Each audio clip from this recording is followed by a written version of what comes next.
Bayangkan kamu udah habisin waktu banyak-banyak, baca buku satu-satu, mau ledakin otak. Tapi sayang, dari sekian banyak waktu yang kamu habisin, rupanya yang kamu pelajari barusan itu ngilang. Gitu aja. Kayak nggak ada poin penting yang kamu dapat. Tenang, kamu nggak sendiri, karena aku pun dulu gitu. Pas SMA, aku belajar matematika 3 tahun. Berulang-ulang, sampai nilaiku di atas KKM. Tahukah Anda, ilmunya ngilang tepat setelah aku ujian nasional. Seringkali juga waktu itu, ilmu yang ku dapat itu langsung hilang di detik gurunya udah keluar dari ruangan. Pas gurunya masih di dalam ruangan aku ngerti, tapi pas giliran gurunya udah keluar, ilmunya ngilang lagi, entah kemana. Jadi di sini aku akan ngasih tahu solusi dari masalahku yang dulu. Aku akan jelasin gimana cara aku belajar agar mudah mengerti suatu pembahasan. Bahasa lainnya adalah tips belajar sesuatu dengan cepat. Aku nggak jamin ini berlaku 100% untukmu, tapi ini yang aku lakukan untuk diriku sendiri. Jadi aku akan jelasin pakai sudut pandang tutorial. Pertama, tentukan dulu alasan kamu belajar itu untuk apa.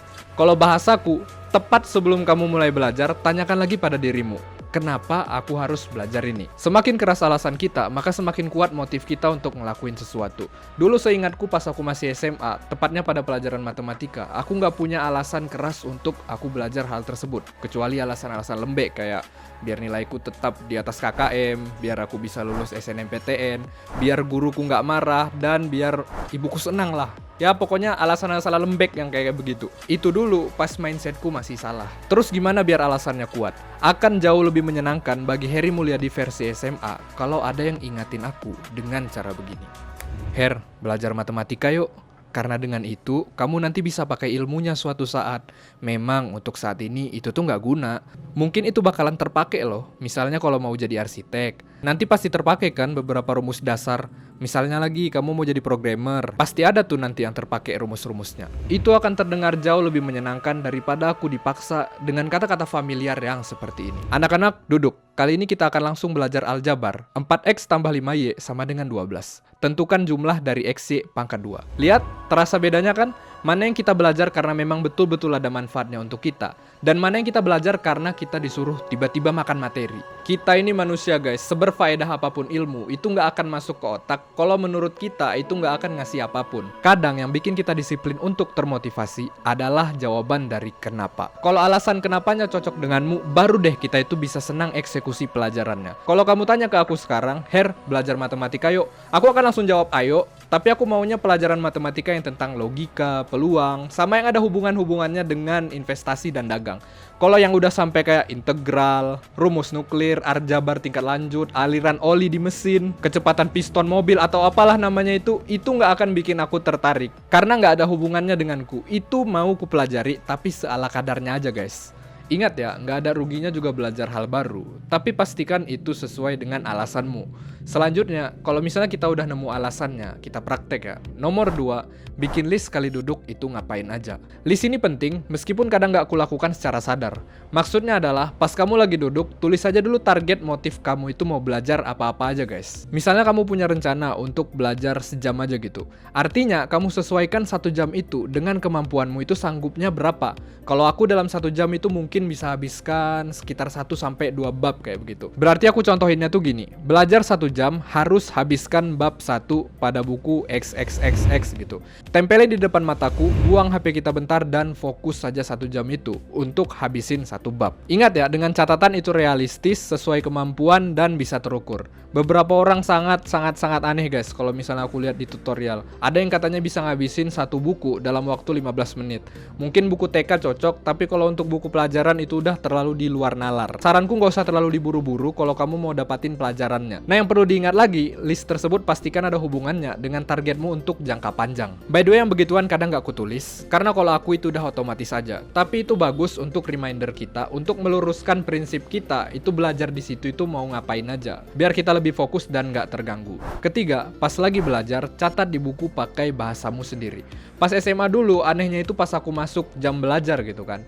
Apa yang gurunya buat di papan tulis, itu yang aku tulis. Kalau gurunya nggak menulis apapun, berarti bukuku itu kosong guys. Nggak aku tulis apa-apa di catatanku. Itu murni kesalahan mindsetku dulu. Nggak bisa kreatif dan bisanya cuman copy paste. Nah, biar kita cepat ngertinya, misalnya itu gurunya jelasin tentang satu poin. Ambil aja esensi atau poin penting dari penjelasan dia. Serap semuanya di catatanmu, tulis. Yang penting, pakai bahasamu sendiri dengan pemaknaan yang simple. Aku kasih contoh ya guys. Beberapa waktu lalu, aku nulis buku rangkuman dari Common Stock and Uncommon Profit. Karena aku tuh belajar, ini bukunya dari Philip A. Fisher. Aku nggak bisa kasih tunjuk bukunya itu secara keseluruhan karena takut menyalahi hak cipta kan. Oke, jadi kita masuk aja ke bagian daftar isi. Nah, ini kan dari bagian daftar isi ada part 1, judulnya itu gimana, terus ada preface. Nah, ini kan ada clues from the past gitu kan, 10 halaman dari clues from the past. Nah, tugasku sebagai orang yang lagi belajar, aku tulis aja poin-poin penting yang ada di buku tersebut. Itu dia pasti jelasinnya panjang lebar, jadi aku tulis aja pakai bahasaku, apa yang menurutku itu penting untuk diriku sendiri. Kalau untuk orang lain, untuk tetangga itu nggak peduli aku. Nah, makanya itu cuman selembar gini aja, bab satunya pun. Bab 2, berapa lembar. Nah, ya udah, gitu aja. Sampai bab akhir dari buku tersebut. Itu aku lakukan untuk perkembangan diriku guys. Dengan nulis pakai bahasa kita sendiri, itu tuh bisa ngukur seberapa ngerti kita tentang materi yang kita dapat.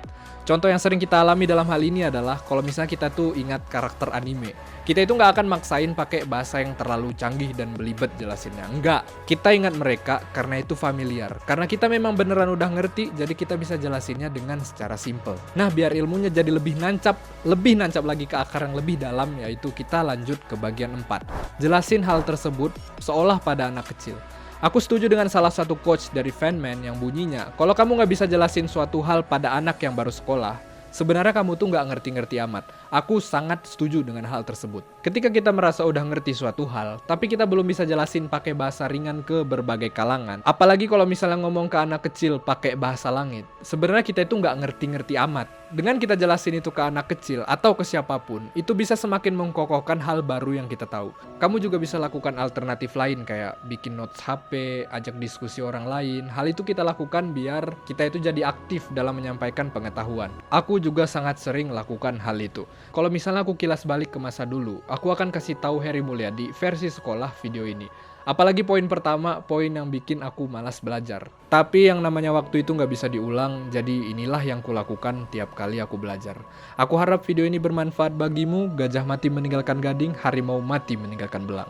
Tapi saat video YouTube mati, biasanya meninggalkan subscribers. Terima kasih.